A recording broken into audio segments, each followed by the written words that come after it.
ایک بھائی نے لکھا مفتی صاحب ہم نے سنا ہے کہ جو بندہ نماز کے انتظار میں بیٹھا رہتا ہے وہ گویا کہ نماز میں ہے،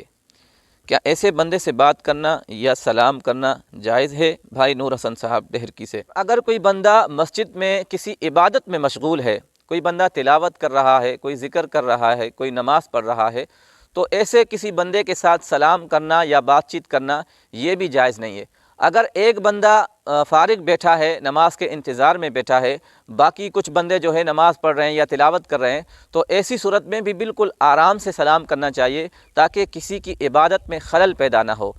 باقی آپ کو جو اشکال پیدا ہوا ہے کہ جو بندہ نماز کے انتظار میں بیٹھا ہے وہ گویا کہ نماز میں ہے، تو اس سے شاید بات کرنا جائز نہ ہو، تو دیکھیں اس حدیث کا مطلب یہ ہے، یعنی جو آپ نے حدیث سنی ہے انتظار الصلاۃ صلاۃ، نماز کا انتظار کرنا گویا کہ نماز ہے، تو اس کا مطلب یہ ہے کہ جو بندہ نماز کے انتظار میں بیٹھا ہے وہ ثواب اور فضیلت کے اعتبار سے نماز کی طرح ہے، یعنی جتنی دیر تک بندہ نماز کے انتظار میں بیٹھا رہتا ہے اس کو نماز کا ثواب ملتا رہتا ہے۔ لیکن اس کا مطلب یہ نہیں ہے کہ جو بندہ نماز کے انتظار میں بیٹھا ہے اس پر تمام تر شرائط نماز والے لاگو ہوں گے، یہ اس کا مطلب نہیں ہے، بلکہ فضیلت اور ثواب کے اعتبار سے وہ بندہ نمازی کی طرح ہے۔